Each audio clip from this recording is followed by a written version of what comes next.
Welcome to real news. ముందుగా headlines చూద్దాం. ఓటమి వెంటనే దాడుల కేటీఆర్ కాంగ్రెస్ పై మండిపాటు. జూబ్లీహిల్స్ తర్వాత హింస పెరిగిందని కేటీఆర్ ఆరోపణ. మేమెప్పుడు ఇలా వ్యవహరించలేదు అంటూ కేటీఆర్ వార్నింగ్. కార్యకర్తలపై దాడులు ప్రజాస్వామ్యానికి ప్రమాదమన్న కేటీఆర్. ఈవీఎంలే ఓటేశాయేమో జగ్గారెడ్డి సంచలన అనుమానం. బీహార్ ఫలితాలు షాక్. ఎన్నికల ప్రక్రియపై ప్రశ్నలు. ఎన్నికల సంఘం వెంటనే వివరణ ఇవ్వాలంటూ డిమాండ్. పారదర్శకత కోల్పోతే ప్రజాస్వామ్యంకే ప్రమాదమన్న జగ్గారెడ్డి.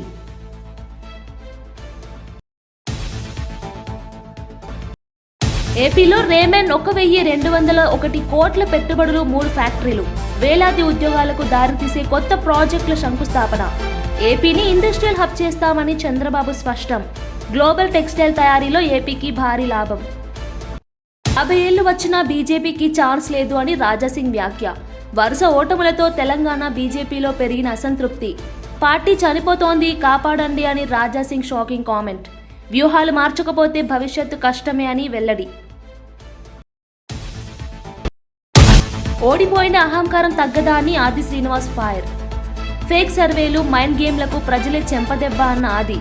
జూబ్లీహిల్స్ తీర్పు బీఆర్ఎస్ కు హెచ్చరిక అని వ్యాఖ్య. కర్మ ఇస్ బ్యాక్ అంటూ ఆది శ్రీనివాస్ సూటి కామెంట్. టీఎస్ జాగృతి అధ్యక్షురాలు కవిత మరోసారి మాజీ మంత్రి హరీష్ రావును తీవ్రంగా విమర్శించారు. మెదక్ పర్యటనలో మాట్లాడిన ఆమె హరీష్ రావు కుటుంబం పాల వ్యాపారులు చేస్తూ పాల రైతులకు భారీ అన్యాయం జరిగిందని ఆరోపించారు. ప్రభుత్వ టెండర్లు లేకుండానే హాస్టళ్లకు పాలు సరఫరా చేసే అధికారం ఎవరిచ్చారని ప్రశ్నించారు. ప్రజల కోసం ఉండాల్సిన ప్రజాప్రతినిధులు రైతుల కోసం ఉండాల్సిన వ్యవస్థను తమ వ్యక్తిగత లాభాల కోసం వాడుకున్నారని విమర్శించారు. కవిత మాట్లాడుతూ ప్రైవేట్ వ్యాపారం పేరుతో పాల రైతులపై గుంజివెత్త జరిగింది. రైతుల కష్టాన్ని లాభంగా మార్చుకున్న వ్యవస్థను ప్రజలు గుర్తించాలి అని చెప్పారు. జాగృతి ప్రజా సమస్యల కోసం పోరాడుతుందని, ఎవరైనా అన్యాయం చేస్తే వెనక్కి తగ్గబోమని స్పష్టం చేశారు. జనం బాటలో భాగంగా మరి మెదక్ జిల్లాకు రావడం జరిగింది. మెదక్ జిల్లాలో ఇప్పుడు 2 నియోజకవర్గాలు ఉన్నాయి, మెదక్ అండ్ నర్సాపూర్. ఇతరత్ర మండలాలు ఉన్నప్పటికీ కూడా 2 నియోజకవర్గాలు ప్రధానంగా ఉన్నాయి.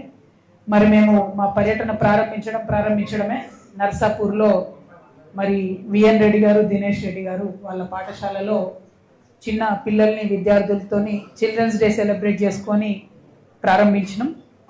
మరి నేను చాలా బలంగా నమ్మేటటువంటి అంశాల్లో ఏ దేశమైనా ఏ రాష్ట్రమైనా చిన్న పిల్లల్ని వృద్ధులను బాగా చూసుకోగలిగితే ఖచ్చితంగా బాగుపడుతుందని బలంగా నమ్ముతాను. అనేక చట్టాలు ఉన్నాయి పిల్లల ప్రొటెక్షన్ కోసం, అనేక చట్టాలు ఉన్నాయి సీనియర్ సిటిజన్స్ ప్రొటెక్షన్ కోసం, కానీ అవి అమలు అవ్వడం లేదు. వాటి అమలు మీద కూడా మనందరం దృష్టి పెట్టాల్సినటువంటి అవసరం ఉన్నది ప్రభుత్వాలుగా.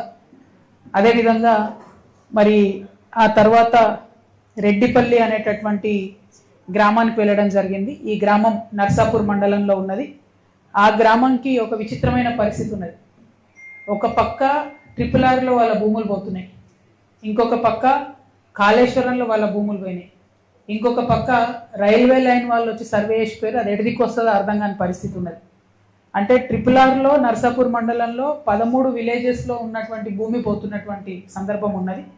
కానీ రెడ్డిపల్లి ప్రత్యేకం ఎందుకంటే రెడ్డిపల్లి రైతులు నాకు నిన్న మొత్తం బొమ్మ కూడా చూపించి వివరంగా చెప్పారు. అక్కడ దాకా మంచిగా వచ్చిన రింగ్ రోడ్డు రెడ్డిపల్లి రాగానే ఇట్లా వంకరమైంది. నా మాటలు కాదు, అక్కడ ఉన్నటువంటి ఒక రైతు చెప్పిన మాట నేను చెప్తా ఉన్నా. నీటిలో నీరు గట్టే ఎట్లా తిరుగుతుందో రెడ్డిపల్లి రాగానే రింగ్ రోడ్ అట్లా వంకలు తిరిగింది. మరి ఎందుకోసం వంకర తిరిగింది రింగ్ రోడ్ అని వారిని రైతులను అడిగితే పెద్ద నాయకులు దాదాపు 3 పేర్లు చెప్పిన బీఆర్ఎస్ పార్టీలో ఉన్న పెద్ద నాయకులవి. వారికి ఉన్నటువంటి ఫామ్ హౌస్లు, వారికి ఉన్నటువంటి భూములను కాపాడుకోవడానికి అలైన్మెంట్ మార్చిండ్రు. తద్వారా చిన్న రైతులు దాదాపు 56 మంది రైతులకు వాళ్ళది 59 ఎకరాలు పోతుంది. అంటే 56 మంది రైతులు 59 ఎకరాలు అంటే అందరికీ కూడా ఎకరం కన్నా తక్కువనో, ఎవరో ఒకరికి ఉంటే 2 ఎకరాలు, అర్ధెకరం, పావెకరం అట్లా ఉన్న రైతులది 56 మంది రైతులది 59 ఎకరాలు రింగ్ రోడ్ కోసం తీసుకుంటున్నారు. మరి పెద్దవాళ్ళు ఎవరు అని అంటే ఒక దగ్గరనేమో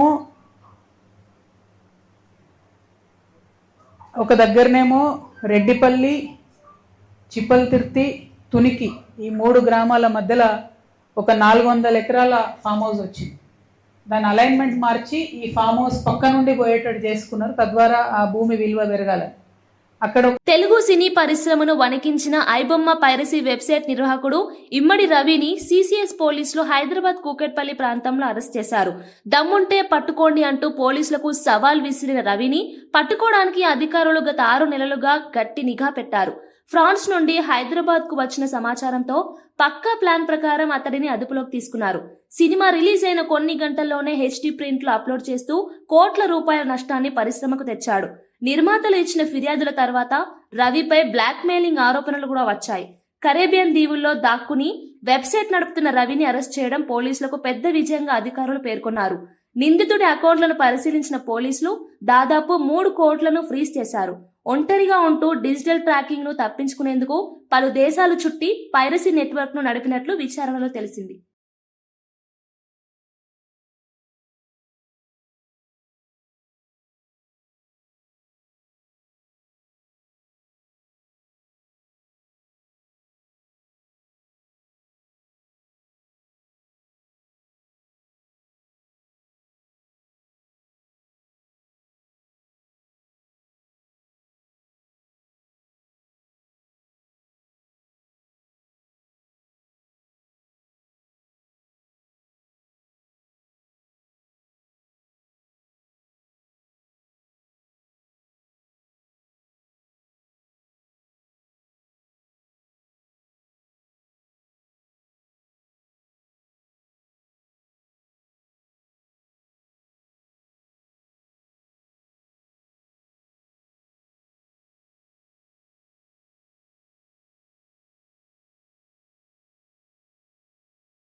జూబ్లీహిల్స్ ఉప ఎన్నిక ఫలితాలు వెలువడిన 24 గంటలు కూడా పూర్తి కాకముందే కాంగ్రెస్ నేతలు బీఆర్ఎస్ నాయకులపై దాడులు చేస్తున్నారని బీఆర్ఎస్ వర్కింగ్ ప్రెసిడెంట్ కేటీఆర్ తీవ్ర విమర్శలు చేశారు. మా పాలనలో ఎన్నిసార్లు ఉప ఎన్నికలు గెలిచినా మా నేతలు ఇలా దాడులకు దిగిన సందర్భం లేదని గుర్తు చేశారు. నిన్న మా పార్టీ గుర్తును అవహేళన చేశారు. కానీ మా హయాంలో 7 ఉప ఎన్నికలు, 2 కార్పొరేషన్, జిల్లా పరిషత్ ఎన్నికలు గెలిచినా ఒక్కసారి కూడా మేము అహంకారంగా ప్రవర్తించలేదు. కానీ మీ నేతలు మాత్రం మొదటి రోజే దాడులకు దిగారు అని కేటీఆర్ మండిపడ్డారు. తమ పార్టీ కార్యకర్తలపై జరిగిన దాడులు పూర్తిగా ప్రణాళికబద్ధమని, చట్టాన్ని చేతుల్లోకి తీసుకొని హింసను ప్రోత్సహించే ఈ చర్యలు ప్రజాస్వామ్యానికి ప్రమాదకరమని ఆయన అన్నారు. గారి మీద జరిగిన దాడి జరిగినట్టుగా ఒక ఉప ఎన్నికల్లో గెలిచిన తర్వాత ఎక్కడన్నా మా ప్రభుత్వ హయాంలో మా కార్యకర్తలు కానీ మా పార్టీ నాయకులు కానీ హద్దులు దాటి ఈ రకంగా ప్రవర్తించారా ఒక్కసారి గుర్తు తెచ్చుకోండి. ఒకవేళ మేము కూడా ఆనాడు 7 ఉప ఎన్నికల్లో, 2 కార్పొరేషన్ ఎన్నికల్లో, జిల్లా పరిషత్ ఎన్నికల్లో గెలిచిన తర్వాత విజయ గర్వంతో విర్రవీగి నిన్న మీ వాళ్ళు ప్రవర్తించినట్టుగా మా పార్టీ గుర్తైన కారు గుర్తుని ఏదో ఊరేగింపు చేస్తూ అవహేళన చేస్తూ చిల్లరగా ప్రవర్తించి ఉంటే ఇవాళ మీరెక్కడ ఉండేటోళ్ళు ఆలోచించుకోండి. బీహార్ ఎన్నికల ఫలితాలు వచ్చాక ఏమైందో అర్థం కావడం లేదని, ప్రజలు ఓటేశారా లేక ఈవీఎంలే ఓట్లు వేసుకున్నాయా అనిపిస్తోందని కాంగ్రెస్ ఎమ్మెల్యే జగ్గారెడ్డి వ్యాఖ్యానించారు. బీహార్లో జరిగిన ఓటింగ్ పద్ధతి, ఫలితాల ప్రకటన పూర్తిగా అనుమానాస్పదంగా ఉందని ఆయన స్పష్టం చేశారు. అక్కడ ప్రజలు ఎటు ఓటేశారో ఎవరికీ అర్థం కావడం లేదు. ఎన్నికల ప్రక్రియ పారదర్శకతకు వ్యతిరేకంగా ఎన్నో అనుమానాలు నెలకొన్నాయి.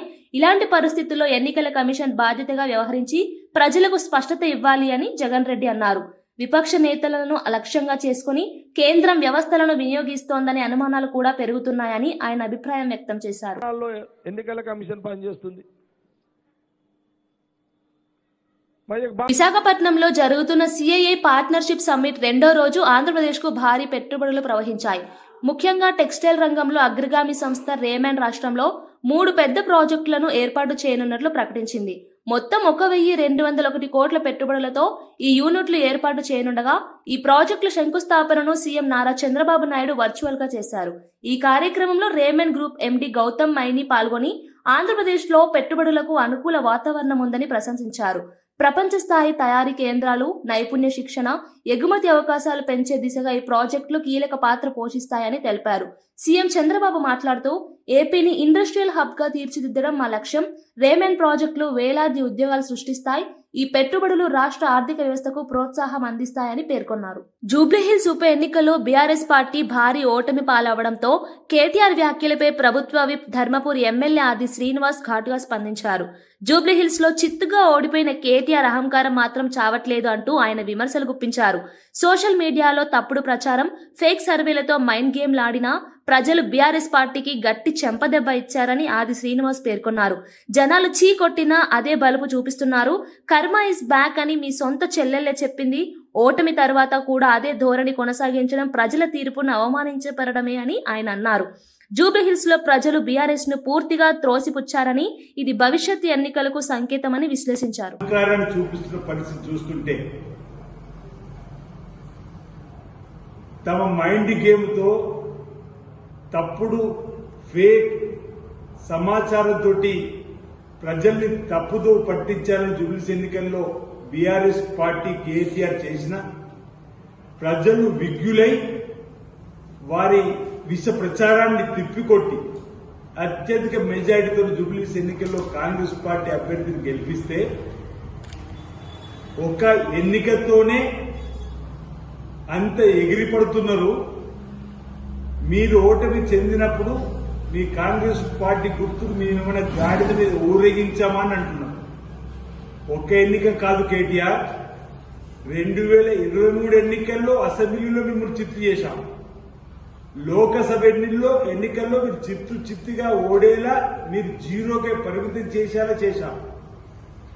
కంటోన్మెంట్ ఎన్నికలు, నిన్నటి జూబ్లీహిల్స్ ఎన్నికలు, నిన్నటి ఎన్నికల్లో పోలైన ఓట్లలో 51% కాంగ్రెస్ పార్టీకి వచ్చింది. ఈరోజు ఎందుకు మీరు ఉలికి పడుతుందో చెప్పంటున్నారు. ఇన్ని ఎన్నికల్లో మీ పార్టీని ఈరోజు ఓడించింది కాంగ్రెస్ పార్టీ కాదని అడుగుతుంది. ప్రజల అభిమానాన్ని చూరుకొని మీ ముందుకు పోతా ఉంటే ఎందుకు మీరు ఇంకా అహంకారాన్ని తగ్గించుకుంటలేరండి. కొద్ది రోజులు మీరు ఏం మాట్లాడకుండా ఉండుంటేనే మీ బీఆర్ఎస్ పార్టీ బతుకుతుంది తప్ప ఈరోజు మీ వైఖరి వల్లనే. నిన్ననే మా ముఖ్యమంత్రి గారు చెప్పారు, మీ అహంకారాన్ని మీ అసహనాన్ని కొంచెం తగ్గించుకోమని. అయినా ఓటమి చెందిన 12 గంటలు కాకముందే మీడియా ముందుకు వచ్చి రుసరుసలాడడానికి తప్పడతా ఉన్నాం. మీ సొంత చెల్లి వేసిన ప్రశ్నలకు ముందు సమాధానం చెప్పు. కర్మ ఇస్ బ్యాక్ అన్నటువంటి దానికి సమాధానం చెప్పుకో. మీ సొంత ఇంట్లో మీ చెల్లెళ్ళు ఇచ్చినటువంటి ప్రశ్నలకు సమాధానం చెప్పుకోలేక ప్రజా అభిమానాన్ని చూరగొని గౌరవ ముఖ్యమంత్రి శ్రీ రేవంత్ రెడ్డి గారి నాయకత్వంలో కాంగ్రెస్ పార్టీ బలోపేతమవుతూ ముందుకు పోతున్న తరుణంలో జూబ్లీహిల్స్ ఎన్నికల్లో ఉన్నటువంటి ప్రజలు విజ్ఞులు తమ ఆశీర్వాదాన్ని అందించి రాబో రోజుల్లో మరింత ముందుకు తీసుకుపోయే ప్రయత్నం చేస్తుంటే స్థానిక సంస్థల ఎన్నికల్లో కూడా జీరోకే పరిమితమని చెప్పినటువంటి ఒక భయం ఇప్పటి నుంచి మిమ్మల్ని వెన్నాడుతున్నట్టుంది. ఇప్పటికైనా ఈ మిడిసి మాటలు, అహంకారపూరిత మాటలు, ఈ బల్బు మాటలు మానుకోవాల్సిందిగా ఈ సందర్భంగా కాంగ్రెస్ పార్టీ పక్షాన తెలియజేస్తా ఉన్నాం. కడప జిల్లాలో ప్రభుత్వ నిధులను దుర్వినియోగం చేసిన సంచలన ఘటన బయటపడింది. సింహాద్రిపురం మండలం అంకాలమ్మ గూడూరులో పనిచేస్తున్న village horticulture assistant Praveen Kumar రెడ్డిని పోలీసులు అరెస్ట్ చేశారు. పింఛన్ల పంపిణీ కోసం ప్రభుత్వంగా అప్పగించిన 6 లక్షల రూపాయలు, రైతులు శనగ విత్తనాలు, ఎరువుల కొనుగోలు చెల్లించిన 17 లక్షల నగదు, మొత్తంగా 24 లక్షలకు పైగా నిధులను ఆయన తన వ్యక్తిగత ఆన్లైన్ గేమింగ్ అలవాటుకు వాడేశాడని ఈ విచారణలో తేలింది. ఆన్లైన్ బెట్టింగ్ లో భారీగా నష్టపోయిన ప్రవీణ్ అనంతరం పరారయ్యాడు.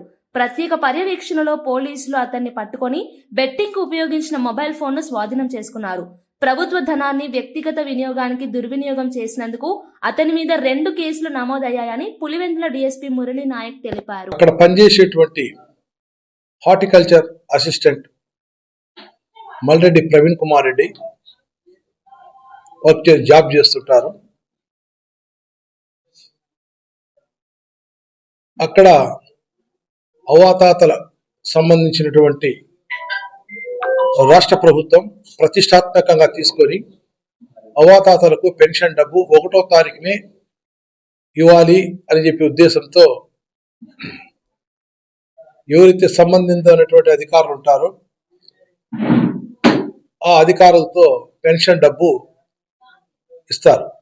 ఈ ప్రవీణ్ కుమార్ రెడ్డికి ఇతని క్లస్టర్ కింద 6,25,000 రూపాయలు అంటే 125 మందికి పెన్షన్ పెంచేటువంటి కార్యక్రమాన్ని ఇతనికి అప్పచెప్పడం జరిగింది పై అధికారులు. అదే రకంగా హార్టికల్చర్ సంబంధించినటువంటివి రైతులకు మన ఏరియాలో అంత పంట పొలాలు ఎక్కువగా అరటి తోటలు కావచ్చు, చీనీ తోటలు కానీ ఎక్కువ, దానికి సంబంధించినటువంటి ఆ తోటలకు విత్తనాలు, ఎరువులు అవన్నీ సరఫరా చేసే క్రమంలో ప్రభుత్వం ఇతనికి వసూలు చేసేటువంటి బాధ్యత కూడా పై అధికారులు ఇవ్వడం జరిగింది. ఒకటి విత్తనాలకు 10,74,720 రూపాయలు. అదే రకంగా ఎరువుల పేరుతో 7,27,835 పైసలు. అంటే పెన్షన్ డబ్బు, ఎరువుల డబ్బు, అదే రకంగా విత్తనాల డబ్బు 24,27,535 రూపాయలు ఇతను దుర్వినియోగం చేశాడు ప్రభుత్వ డబ్బులు. దాని మీద మా జిల్లా ఎస్పీ షల్కే నచికేతన్ విశ్వనాథ్ ఐపీఎస్ సార్ గారి ఆదేశాల మేరకు 2 కేసులు నమోదు చేయడం జరిగింది. ఆ కేసును ఎప్పటికెప్పుడు పర్యవేక్షిస్తూ మా ఎస్పీ సారు ఇన్వెస్టిగేషన్ యొక్క బాధ్యత. తిరుమల పరకామణి కేసు దర్యాప్తు జరుగుతున్న సమయంలో మాజీ ఏవీఎస్ఓ సతీష్ కుమార్ అనుమానాస్పద మరణం రాష్ట్ర వ్యాప్తంగా తీవ్ర చర్చనీయాంశంగా మారింది. దీనిపై పలు పోలికలు, తీవ్రమైన రాజకీయ ఆరోపణలు వెల్లువెత్తుతున్నాయి. ముఖ్యంగా అప్పుడు బాబాయ్ వివేకపై జరిగిన దాడి, ఇప్పుడు సతీష్ పై జరిగిన ఘటన, గాయాల విధానం ఒకటే అనే వ్యాఖ్యలు మరింత అనుమానాలకు తావిస్తున్నాయి. ప్రదేశాలు మాత్రమే మారాయని, కానీ హత్య ప్యాటర్న్ ఒకటే కనిపిస్తోంది అంటూ ఆరోపణలు వినిపిస్తున్నాయి. పరకామణి వ్యవహారం కీలక దశకు చేరుకున్న సమయంలో ఈ మరణం సంభవించడంతో అనేక ప్రశ్నలు లేవనెత్తబడుతున్నాయి. హుండీ డబ్బుల వ్యవహారంలో అప్పటి పాలకుల ప్రమేయంపై ఆరోపణలుండగా సతీష్ ను విచారించిన సిఐడి అధికారులకు ఏమి సమాచారం ఇచ్చారో భూమన కరుణాకర్ రెడ్డికి మాత్రమే తెలిసిందనే మాట కూడా రాజకీయంగా మారుమోగుతోంది. న్యాయవాది లక్ష్మణ్ రావు బెదిరించారని, కరుణాకర్ రెడ్డి ఎవరితో చెప్పారన్న సందేహాలు కూడా తెరపైకొచ్చాయి. బాబాయ్ ఈడ చూడండి, ఈ ప్యాటర్న్ చూడండి ఒకసారి. సేమ్ ప్లేస్లో సేమ్ గాయాలు, ప్లేసులు మారినాయి. ఈయన బాత్రూము, ఈయన రైల్వే ట్రాకు. చూడండి, అనుమానంలో మళ్ళా బాగా దగ్గరగా జూమ్ చేసి చూస్తే కూడా తెలుస్తుంది. సేమ్ ముక్కు మీద, కంటి కింద, పెదాల కాడ, తల పక్కన గాయాలు, సేమ్ ప్యాటర్న్ సేమ్. వయసు మారింది, ప్లేసు మారింది, కానీ ప్లేస్ ఒకటి దెబ్బ సేమ్ గొడ్డలి బ్యాచే. అంటే ఇది పరకామణి కేసులో ఉన్న పోలీస్ ఆఫీసర్లు, లేకపోతే ధర్మారెడ్డో, కరుణాకర్ రెడ్డో, సుబ్బారెడ్డో మించి చేసిన పనిది. వాళ్ళ చేతులు దాటాయి, ఇవి వాళ్ళ చేతుల్లో కాదు, ఇది వాళ్ళ చేతులు దాటాయి. అంటే వాళ్ళ పైన ఇంకెవరు చేపించారు, వీళ్ళ ద్వారానే చేపించారు. ఇప్పుడు మాకు అనుమానం, నాకు కాదు చాలామందికి అనుమానం వేస్తుంది. ఏమంటే నిన్న మాజీ టీటీడీ చైర్మన్ ప్రెస్ మీట్ పెట్టి రవిశంకర్ అయ్యంగారు విచారించేటప్పుడు లక్ష్మణ్ రావు అనే ఒక అడ్వకేట్ ఉన్నారు, ఆయన ఈ సతీష్ కుమార్ని బండబూతులు తిట్టారు, నా పేరు చెప్పని చెప్పారు, నువ్వు చచ్చిపో అన్నారు, నిన్ను వదలనన్నారు, నిన్ను ఏదో ఒకటి చేస్తా అని చెప్పి అన్ని తిట్టారు కదా. ఆ విషయం మీకెట్ట తెలుసు? సిట్లో జరిగిన డిస్కషను, సతీష్ కుమార్ని తిట్టిన అడ్వకేట్ లక్ష్మణ్ రావు విషయాలు మీకు ఎలా తెలిసింది అంటే మీరు ఇతతో టచ్లో ఉన్నారు. సతీష్ కుమార్తో మాజీ టీటీడీ చైర్మన్ ధర్మారెడ్డి వీళ్ళంతా టచ్లో ఉన్నారు. ఇతని ఫోన్ మొత్తం అతని కంట్రోల్లో ఉంది. నిన్న అతను ట్రైన్ ఎక్కేటప్పుడు కూడా వాళ్ళకి చెప్పే ఎక్కాడు తిరుపతికి వస్తున్నా అని. ఎక్కిన గంటలో ఒక మనిషి చంపేశారంటే ఎంత నెట్వర్క్ చేశారు. 150-200 కోట్లు కొట్టేసి ₹1 పడేసి చంపేశాను అనుకుంటా దీనికి. భారీ ఎత్తున సుపారీ ఇచ్చారు దీనికి. మిగతా డబ్బులు కాపాడుకోవాలని ప్రయత్నంలో భారీ ఎత్తున సుపారీ ఇచ్చి చంపేశారు. సిట్ ఆఫీసులో జరిగిన విషయాలు బయటకు వచ్చి ప్రెస్ మీటింగ్లో బహిరంగంగా అనుమానంగా ఉన్న వాళ్ళ వ్యక్తి ఎవరైతే అనుమానిస్తున్నామో వాళ్ళే ప్రెస్ మీట్ పెట్టి ఇతన్ని వేధించారు, ఇతన్ని తిట్టారు, ఇతన్ని కొట్టారు, ఇతన్ని ఏదేదో అన్నారని మీరు చెప్పడానికి మీకు ఎలా తెలిసింది అంటే మీరు సతీష్ కుమార్తో టచ్లో ఉన్నారు, సతీష్ కుమార్ని మీరు ఫాలోఅప్లో పెట్టుకోరు, సతీష్ కుమార్ మీరు బెదిరిస్తున్నారు, సతీష్ కుమార్ మీ కంట్రోల్లో ఉన్నాడు, అతను ట్రైల్ ఎక్కే సంగతి కూడా మీకు తెలుసు. చాలా బాధాకరం. కనీసం అతనికి ఒక కుటుంబం, ఇద్దరు చిన్నపిల్లలు, ఆలోచించాలి కదా. మీరు తప్పించుకోవడానికి ఎంతోమంది చంపారు గతంలో, అధికారం లేకపోయిన వాడు చంపడానికి మీరు ధైర్యం చేస్తున్నారంటే ఆశ్చర్యంగా ఉంది అసలు. ఖచ్చితంగా ఇది తారాస్థాయిలో విచారించాలి. భూమన కరుణాకర్ రెడ్డి గారు ఎప్పుడు అడుగుతుంటారు సిబిఐకి ఇండి అని. ఖచ్చితంగా సిబిఐకి ఇవ్వాలి. ఇప్పుడు ఇది సిబిఐకి అసలు అవసరం వచ్చింది. ఇప్పుడు తెలంగాణ బీజేపీలో అంతర్గత కలహాలు, వ్యూహపరమైన వైఫల్యాల మీద గోషామహల్ ఎమ్మెల్యే రాజాసింగ్ మరోసారి తూట్లు విసిరారు. ఇప్పటి పరిస్థితి చూస్తుంటే ఇంకో 50 సంవత్సరాలు వచ్చినా బీజేపీ తెలంగాణలో అధికారంలోకి వచ్చే అవకాశం కనిపించడం లేదు అని స్పష్టంగా అన్నారు. పార్టీ నాయకులు వ్యవహరిస్తున్న తీరు, తీసుకుంటున్న నిర్ణయాలు, ప్రజలతో దూరమవుతున్న విధానం ఆల్ కంబైన్డ్ బీజేపీ భవిష్యత్తు తెలంగాణలో ఆందోళన కలిగిస్తోందని వ్యాఖ్యానించారు. తెలంగాణలో బీజేపీ చనిపోతోంది, దయచేసి కాపాడండి కిషన్ రెడ్డి గారు అంటూ ఆయన చేసిన కామెంట్ రాజకీయ వర్గాల్లో ప్రకంపనలు రేపింది. జూబ్లీహిల్స్ కంటోన్మెంట్ పార్లమెంట్ ఎన్నికల్లో వరుస పరాజయాలు పార్టీ మనోబలాన్ని దెబ్బతీశాయని అన్నారు. ఈ ముండితనంతోని ముందుకెళ్తే బీజేపీ గవర్నమెంట్ ఇంకా 50 సంవత్సరాలు కూడా కష్టమే, చాలా కష్టం. నేర్చుకోండి, వేరే నేతలతోని కొద్ది నేర్చుకోండి. ఏ విధంగా గెలవాలి, ఏ విధంగా ఓటర్ని మన వైపు మళ్ళాలే నేర్చుకోండి. నేను ఏదైనా తప్పు చేస్తే, ఏదైనా తప్పు చెప్తే కూడా నన్ను క్షమించండి. కానీ బాధ ఉంది. కిషన్ రెడ్డి అన్న గారు, నా ఒక నివేదిక, రాజాసింగ్ మీ పైన కామెంట్ చేస్తుండు అని అనుకోవద్దు ప్లీజ్. కానీ పార్టీ చనిపోతుంది తెలంగాణలో. కాపాడండి, పార్టీని కాపాడండి. ఇదే నా ఒక్క నివేదిక మా కిషన్ రెడ్డి గారితోని, మా బండి సంజయ్ గారితోని, మా లక్ష్మణ్ గారితోని. రాజమండ్రి ఎంపీ దగ్గుబాటి పురంధేశ్వరి అంతర్జాతీయ వేదికలపై భారత్ ప్రతిష్టను మరోసారి వెలిగించారు. కామన్వెల్త్ సమావేశాల్లో మహిళా సాధికారత గురించి ప్రపంచ నేతల ముందుంది వివరించిన పురంధేశ్వరి తాజాగా ఐక్యరాజ్య సమితి జనరల్ అసెంబ్లీలో అణుశక్తి శాంతియుత వినియోగంపై సమగ్ర ప్రసంగం చేశారు. అణుశక్తి వినాశనానికి కాదు, ప్రజాహితానికి ఉపయోగపడాలి అని ఆమె స్పష్టం చేసిన సందేశం విశేషంగా నిలిచింది. క్యాన్సర్ చికిత్స, శక్తి ఉత్పత్తి, సుస్థిరాభివృద్ధి లాంటి రంగాల్లో అణుశక్తి కీలకంగా మారగలదని వివరించడం అంతర్జాతీయ వేదికపై ఆమె ధైర్యవంతమైన ఆవిష్కరణ అని విశ్లేషకులు చెబుతున్నారు.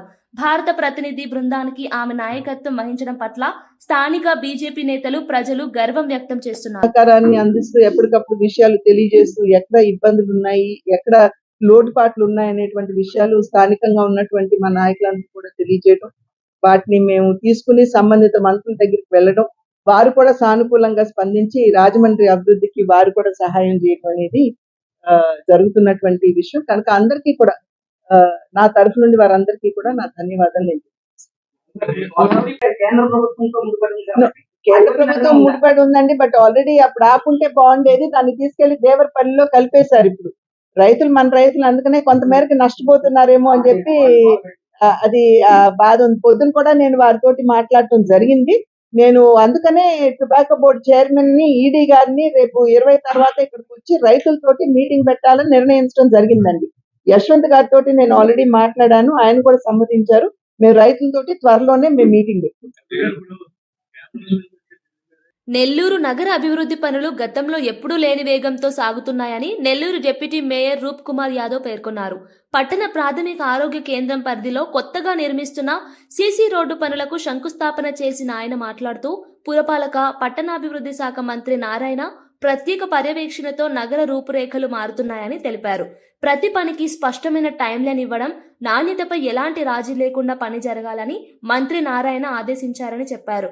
కోట్లాది రూపాయలతో జరుగుతున్న రోడ్లు, డ్రైనేజ్, శానిటైజేషన్, పబ్లిక్ హెల్త్ సదుపాయాల విస్తరణ ప్రజలకు ప్రత్యక్ష ప్రయోజనం ఇస్తున్నాయని రూప్ కుమార్ అన్నారు. చిన్నపాటి పెండింగ్ పనులు కూడా త్వరలోనే మంత్రికి వివరించి పరిష్కరించనున్నట్లు తెలిపారు. ప్రజలు సులభంగా ప్రయాణించేలా, పరిశుభ్రత పెరిగేలా, ప్రజాసేవలు మెరుగుపడేలా మంత్రి నారాయణ కృషి చేస్తున్నారని ఆయన అభినందించారు.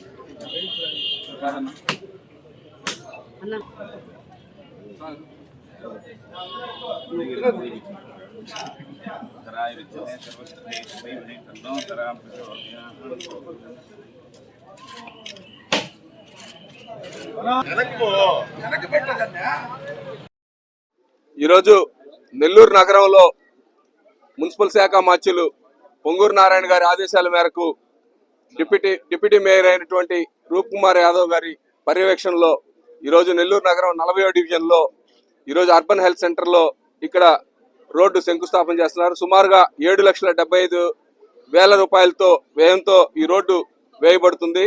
నిజంగా కూడా నెల్లూరు నగరంలో ఎక్కడ చూసినా కూడా డెవలప్మెంట్ చేస్తున్నారు ఖచ్చితంగా నారాయణ సారు. ఎందుకంటే ఇప్పటికీ ఈరోజు నాకు తెలిసి మొదట 4వ డివిజను, తర్వాత 52వ డివిజను, తర్వాత 40వ డివిజను, అట్లా అన్ని డివిజన్స్ ఎక్కడైతే పెండింగ్ వర్క్స్ ఉన్నాయో, ఎక్కడైతే రోడ్స్ లేవో, ఎక్కడైతే డ్రైన్స్ లేవో అవన్నీ కూడా ప్రతి ఒక్కటి కూడా నారాయణ గారు క్షుణ్ణంగా పరిశీలించి ఎక్కడైతే లేవో వాళ్ళు కానీ అధికారులకు తెలియజేస్తే వెంటనే వాటిని శాంక్షన్ చేసి ఆ వర్కులు స్టార్ట్ చేయమని చెప్పడం జరిగింది. ఆ వర్కులు డిలే చేయకుండా కూడా చూడమని చెప్పి రూప్ కుమార్ గారిని ఆదేశించడం జరిగింది. నిజంగా కూడా చాలా గర్వకారణం. ఎక్కడ కూడా వర్క్ లేకుండా చాలా ఫాస్ట్ గా త్వరితగతిన జరుగుతున్నాయి. దీనికి చాలా సంతోషదాయకంగా ఉంది. ఎందుకంటే నారాయణ గారు ఒకటే ఆలోచిస్తారు, ఎప్పుడు చూసినా కూడా డెవలప్మెంట్. ముందు ప్రజలకి నలుగురికి ఉపయోగపడే పని కావాలా, ఖచ్చితంగా కూడా డెవలప్మెంట్ చేయాలా నెల్లూరు నగరాన్ని. ఎందుకంటే నన్ను ఎంతో విశ్వాసంతో మంచి మెజారిటీతో గెలిపించారు కాబట్టి నెల్లూరు నగరానికి ఏదో ఒకటి చేయాలా, నేను ఖచ్చితంగా బాగా డెవలప్ చేయాలా. రాష్ట్ర మంత్రిగా ఉన్నప్పటికీ కూడా నెల్లూరు నగరానికి కొంత శాతం 10% ఎక్స్ట్రాగా కూడా నేను ఖచ్చితంగా పనిచేయాలని చెప్పి నిరంతరం మమ్మల్ని కాన్ఫరెన్స్ లో కూడా ఎప్పటికప్పుడు అలర్ట్ చేస్తూ ప్రతి ప్రోగ్రామ్స్ లో కూడా పాల్గొనమని చెప్పి చెప్పడం జరుగుతుంది. నిజంగా కూడా చాలా సంతోషదాయకం. ఇక్కడ నెల్లూరు స్థానికంగా 40వ డివిజన్ ప్రెసిడెంట్ నాని గారు కానీ, అలాగే నాగరాజు గారు, గోగుల్ నాగరాజు గారు కానీ, అలాగే అన్నంగి ప్రసాద్ గారు కానీ ఇక్కడికి వచ్చిన ప్రతి ఒక్కరికి కూడా ధన్యవాదాలు తెలుపుకుంటూ కావలి ఎమ్మెల్యే కావ్య కృష్ణారెడ్డి జన్మదినం సందర్భంగా ఎమ్మెల్యే నివాసం వద్ద పండుగ వాతావరణం నెలకొంది. Divisional superintendent of police Prasad ఆధ్వర్యంలో పోలీసులు భారీ కేక్ కట్ చేయించి ఎమ్మెల్యేకు శుభాకాంక్షలు తెలిపారు. డీఎస్పీ, సిఐలు, ఎస్ఐలు, కానిస్టేబుల్ సహా పోలీస్ సిబ్బంది ఆమెను పూలదండలతో ఘనంగా సత్కరించారు.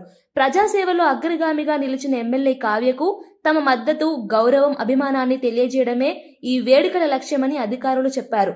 అనంతరం ఎమ్మెల్యే పోలీస్ అధికారులతో సరదాగా ముచ్చటిస్తూ శాంతి భద్రతల నిర్వహణ, ప్రజా సమస్యల పరిష్కారంపై చర్చించారు. వార్తలు ముగించే ముందు ముఖ్యాంశాలు మరోసారి. ఇవి ఈనాటి వార్తా విశేషాలు. ఓటమి వెంటనే దాడుల కేటీఆర్ కాంగ్రెస్ పై మండిపాటు. జూబ్లీహిల్స్ తర్వాత హింస పెరిగిందని కేటీఆర్ ఆరోపణ. మేమెప్పుడు ఇలా వ్యవహరించలేదు అంటూ కేటీఆర్ వార్నింగ్. కార్యకర్తలపై దాడులు ప్రజాస్వామ్యానికి ప్రమాదమన్న కేటీఆర్. ఈవీఎంలే ఓటేశాయేమో జగ్గారెడ్డి సంచలన అనుమానం. బీహార్ ఫలితాలు షాక్. ఎన్నికల ప్రక్రియపై ప్రశ్నలు. ఎన్నికల సంఘం వెంటనే వివరణ ఇవ్వాలంటూ డిమాండ్. పారదర్శకత కోల్పోతే ప్రజాస్వామ్యంకే ప్రమాదమన్న జగ్గారెడ్డి.